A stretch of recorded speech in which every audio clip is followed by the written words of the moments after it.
Hey guys, so this is just a quick update review on the Nothing Phone 1 after I've been using it for a couple of days now. Wanted to give you guys my impressions and thoughts as of using it for a couple of days and tell you guys what I think about it. Before we get into that, if you guys want to do me a solid and smash the like button, I would really appreciate that. First time here, you just subscribed. Thanks for doing so. Really appreciate that. And yeah, if you guys would like to try out Helium Mobile for a month, check the description. I got a promo code that gets you guys your first month free so you can try them out. I also got videos on the channel that cover Helium Mobile and what it is. So if you really want to know all about it, check out the playlist for Helium Mobile and you can watch all the videos that I have based on it. But anyways, on today's video, I'm giving you guys my update thoughts after a couple of days with the Nothing Phone 1.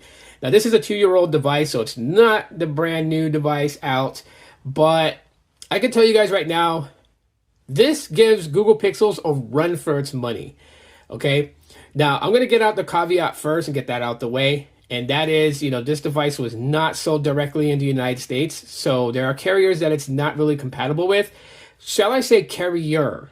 Because using Verizon-based carriers on this, and I've only been able to pick up 4G LTE, not 5G.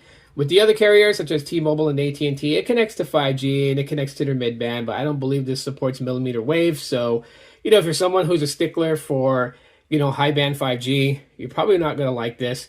But you know what? No harm, no foul. It does pretty good, even on Verizon. I'm running dual SIM. It switches in between my Boost mobile SIM, which, I'm burning up the data that I have on it before they close the account. And then, Mobile X, which is my main primary line. And that does pretty good. I have no problems at all connecting with data, streaming video and such like that. I don't. For those people out there who's like, okay, you're on, if you go with any of the unlimited plans, you're stuck on 480p. Not true. Not for me, at least. I can go to 4K if I wanted to. I can go down to 720p. So I'll put it to 4K and just confirm. And then my video optimizer is now at 4K. So, hey, it is what it is. Anyhow, so with that, well, there it goes. Ultra HD 4K. There you go. Anyways, so aside from that caveat, everything else about this phone just really kind of surprises me. And like the feeling that I get when I'm using this phone, it's like you get the feeling of, they want to do something different. People will be like, oh, the glyph lights in the back are gimmicky. Yes, it is, but it makes, it makes mobile phones fun. And I think that's like like the aspect of mobile technology that's slightly missing is the funness, right?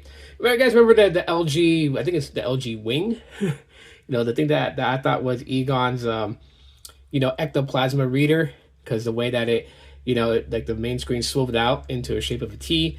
And it was just a crazy thing, right?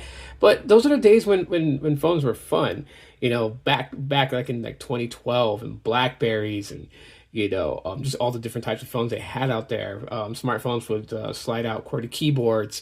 I mean, they were fun, and it wasn't so much fun as we got into the phones are starting to look exactly alike era. So OnePlus kind of going a different route. Like, yes, this looks like every other smartphone out there as far as candy bar style design. But you got like the glitz and stuff like that. And it just makes things interesting, right? Like the days of Nokia with the flashing battery lights and the flashing antenna. You get that. You get that nostalgic feeling with this phone. At least for me. So, I can appreciate that. Right now my Nothing Phone 1 was just updated this morning to Nothing OS 3.0 beta. So this is the Android 15 based, which is why it may look a little different than what you remember from other reviews. Like this new app drawer. I love this new app drawer. It just groups everything together and it just makes it to, where it's just clean. Like the app drawer is clean. And I love that about it. I love that they take attention to detail and do something like that.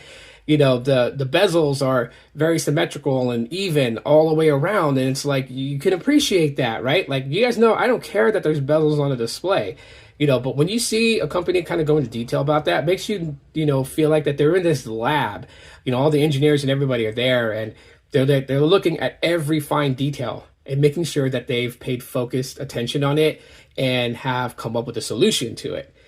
So big shout out to the Nothing team. Another thing that, in my opinion, has the Google Pixels having them, run for their money is the cameras. The cameras are solid, and you got like so many different modes. You got video mode, you got photo, portrait, and you even have an expert mode, which is like a pro mode, and that allows you to basically mess with settings like the ISOs, white balance, autofocus, those types of things. And so, you could really, really kind of get creative with your shots, especially if you're someone who's into smartphone photography, such as myself. Yes, the flat sides. People are just like, oh, copies Apple, the flat sides and all that other stuff. I'm not really too worried all too much about that. I think the phone looks great, and I think the phone feels good in my hands ergonomically. So, have no problems against that. The SIM tray is another unique thing. It's actually double-sided SIM tray because it allows you to have DSDS using dual physical SIM cards. So that's why I'm running Mobile X and Boost Mobile in here, and able to do that is for that very reason. It's really cool. And it's not like a long stem tray. It's still short. It's just double-sided. So you put a SIM on the top and a SIM on the bottom and slide it in, and then it reads both SIM cards. So I can appreciate that. You get in-display fingerprint sensor right there where it has a circle at, but it does have face unlock. So that's actually, pretty cool.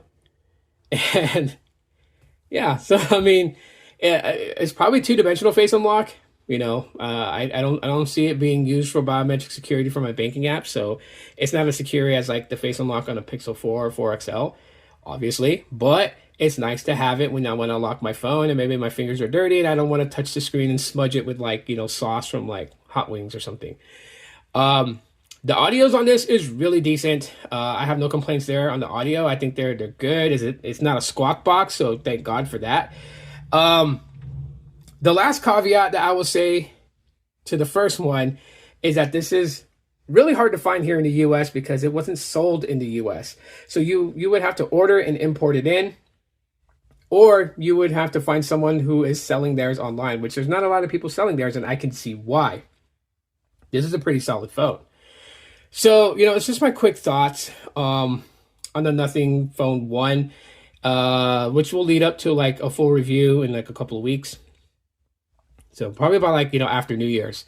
So, yeah, I'll leave you guys with that right now. If you guys have any thoughts, questions, comments, concerns, emotional outbursts, drop them in the comment section of the video.